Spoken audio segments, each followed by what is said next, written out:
నమస్కారం అండి. టెంప్టింగ్ బౌల్స్కి స్వాగతం. నేను మీ సిరి సంతోష్. మనం రకరకాల రోటి పచ్చళ్ళు ఎంజాయ్ చేస్తూ ఉంటాం కదా. సో ఈరోజు మనం బీరకాయ రోటి పచ్చడి చేసుకోబోతున్నామండి. వేడి వేడి అన్నంలో నెయ్యి వేసుకొని తింటే చాలా చాలా బాగుంటుంది.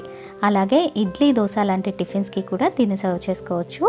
బీరకాయలో ఫైబర్ ఎక్కువ ఉంటుందండి. సో రెగ్యులర్గా బీరకాయని తీసుకోవడం ఆరోగ్యానికి చాలా మంచిది. మరి లేట్ చేయకుండా రెసిపీ స్టార్ట్ చేసేద్దాం. స్టార్ట్ చేసే ముందు టెంప్టింగ్ బౌల్స్ని కొత్తగా విజిట్ చేస్తున్నారా?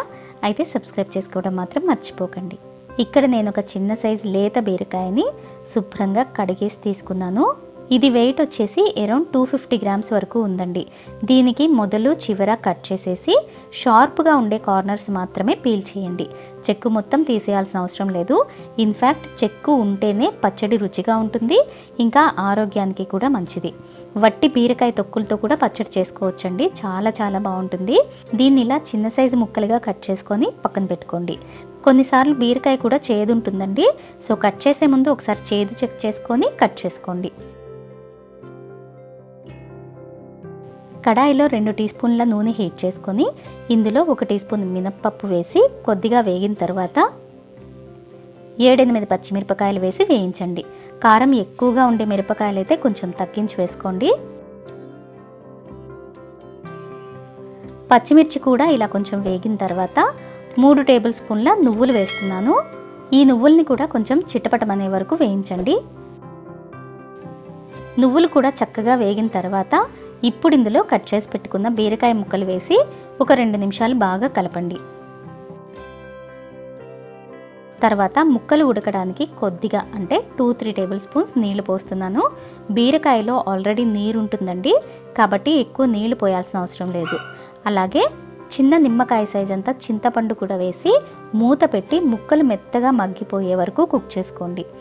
అడుగంటకుండా మధ్య మధ్యలో కలుపుతూ ఉండండి. 10 నిమిషాలకి బీరకాయ ముక్కలు ఇలా చక్కగా మగ్గిపోతాయండి. ఇప్పుడు స్టవ్ ఆఫ్ చేసేసి దీన్ని కొంచెం చల్లారనివ్వండి. చల్లారిన తర్వాత ఒక మిక్సీ జార్లో వేసి ఇందులో 7-8 వెల్లుల్లి రెబ్బలు, పెద్ద సైజువి అయితే 4-5 వేసుకోండి చాలు. చిన్న సైజువి కాబట్టి ఎక్కువ వేశాను. అసలు వెల్లుల్లి వద్దనుకుంటే స్కిప్ చేసేయండి. అలాగే 1 టీ స్పూన్ జీలకర్ర, రుచికి సరిపడా ఉప్పు వేసి మరీ మెత్తని పేస్ట్లా కాకుండా కొంచెం కోర్స్గానే గ్రైండ్ చేసుకోండి.